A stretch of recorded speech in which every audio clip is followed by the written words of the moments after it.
नमस्कार दोस्तों, दरभंगा रॉक्स में आपका स्वागत है। दरभंगा एयरपोर्ट का दर्द आखिर कब समझेगी सरकार, क्योंकि एक साल बाद भी यहां से फ्लाइट गुम हो रही है कोहरे के कारण। कोहरे में फ्लाइट गुम हो रही है जिसे देखने वाला कोई नहीं है, और सवाल यही है कि आखिर कब तक इंतज़ार करना होगा आईएलएस लगने का। तो एयरपोर्ट अथॉरिटी ऑफ इंडिया जो है वो लगातार दरभंगा की तारीफ़ कर रहा है। उसने हाल ही में ट्वीट किया, Darbhanga the cultural capital of Bihar is well known for its rich tradition. और साथ ही उन्होंने ये भी लिखा कि अक्टूबर 2021 में 65,236 यात्रियों ने ट्रैवल किया, जबकि इससे अगले महीने नवंबर में 75,727 यात्रियों ने ट्रैवल किया।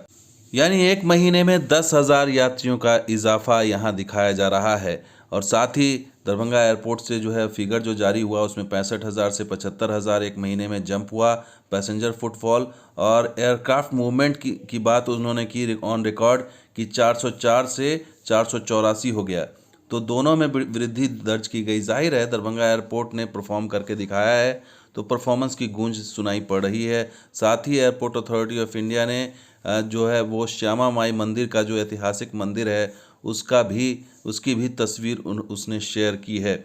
लेकिन अहम सवाल दोस्तों ये है कि ये सब चीज़ें तारीफ़ तो हो रही है, लेकिन सुविधाओं के नाम पर या जो ज़रूरी आईएलएस लगना है, जिसके बारे में बार बार कहा जा रहा था कि जनवरी दिसंबर में इस तरह की चीज़ें होंगी कि कोहरे के कारण जो है प्रभावित होंगी फ़्लाइट और यात्रियों को भारी परेशानी होगी, और ये परेशानी शुरू हो चुकी है। यात्री जो आसपास के लोग आ रहे हैं उन्हें फ़्लाइट कैंसिल हो रही है, ऑन स्पॉट उन्हें बताया जा रहा है और वो वापस जाने को मजबूर हो रहे हैं। तो ऐसे में सवाल यही है कि आखिर और कितना इंतज़ार करना होगा आईएलएस का, इंस्ट्रूमेंट लैंडिंग सिस्टम का, क्योंकि एक साल बीत गया है और दरभंगा एयरपोर्ट से करीब 6 लाख यात्रियों ने ट्रैवल किया है और दरभंगा एयरपोर्ट ने इन एक साल में कामयाबी की नई बुलंदियों को छुआ है। लेकिन स्थिति क्या है वो इस मैप के ज़रिए समझिए। जाना था जापान, पहुंच गए चीन। हैदराबाद वाली फ़्लाइट घूमती रही दरभंगा के आसमान में और फिर उसे कोलकाता डाइवर्ट कर दिया गया। आप सोचिए, जिसको दरभंगा जाना है वो कोलकाता चला गया।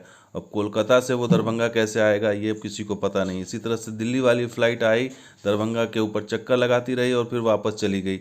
तो दरभंगा से दिल्ली से वाले फ़्लाइट में बैठे लोग वापस दिल्ली पहुंच गए और उनको पता लगा कि 2-4 घंटे बाद फिर वो दिल्ली ही आ गए। स्थिति यही है। अररिया से एक यात्री आए थे, मोहम्मद मुश्ताक। उन्होंने बताया कि वो अपने परिवार को मुंबई के फ़्लाइट में चढ़ाने के लिए आए थे। फ़्लाइट के रद्द होने की सूचना मिलने पर वो लोग हैरान हो गए, स्तब्ध हो गए, और घर लौटने के अलावा और कोई चारा नहीं था। सोचिए 200 किलोमीटर अररिया से वो आए थे और फिर अररिया उन्हें जाना फिर आना, अब उनका क्या होगा कुछ पता नहीं। यात्रियों की परेशानी कौन समझेगा जो अररिया से आ रहे हैं, पूर्णिया से आ रहे हैं, या सीतामढ़ी से आ रहे हैं, या मुजफ्फरपुर से आ रहे हैं, या बेगूसराय समस्तीपुर से आ रहे हैं फ़्लाइट पकड़ने के लिए। उनकी परेशानी कौन समझेगा। एक साल हो गए, एक साल पर्याप्त होते हैं, और एक साल बाद भी यह ज़मीन अधिग्रहण की स्थिति अभी तक फाइलों में ही घूम रही है, डिस्ट्रिक्ट एडमिनिस्ट्रेशन में ही घूम रही है। ऐसे में सवाल ये है कि सिंधिया जी क्या कर रहे हैं, उड्डयन मंत्रालय क्या कर रहा है। बड़ा सवाल यही है कि मुलाकात तो हो रही है लेकिन कोई गंभीरता नज़र नहीं आ रही। नीतीश कुमार क्या कर रहे हैं, तारीफ़ बटोर रहे हैं, हर चीज़ हो रही है, नेताओं की जो है वो अपनी वाहवाही बटोर रहे हैं, मुलाकात का दौर चल रहा है, नीतीश कुमार जो है वो समाज सुधार में लगे हुए हैं। लेकिन सवाल यही है कि आखिर जो है मंत्रालय क्या कर रहा है, मंत्री क्या कर रहे हैं, जनरल वीके सिंह क्या कर रहे हैं, जो राज्य मंत्री जो जिनसे सवाल पूछा जाता है संसद में जवाब देते हैं। तो सबसे अहम चीज़ यही है कि सब बस तारीफ़ बटोर रहा है और करने धरने के नाम पर कुछ दिखाई नहीं दे रहा, ग्राउंड पर कुछ नज़र नहीं आ रहा है। और सवाल अहम दोस्तों यही है कि आईएलएस के लिए एक साल तो निकल गया, और कितना इंतज़ार होगा। सिंधिया जी बगल में कुशीनगर आते हैं, यूपी में आते हैं, लेकिन अभी तक वो दरभंगा एयरपोर्ट आए नहीं। एक बार भी उन्होंने कोई समीक्षा बैठक नहीं की, एक बार भी उन्होंने आके यहाँ की जानकारी नहीं ली कि यहाँ की समस्या क्या है।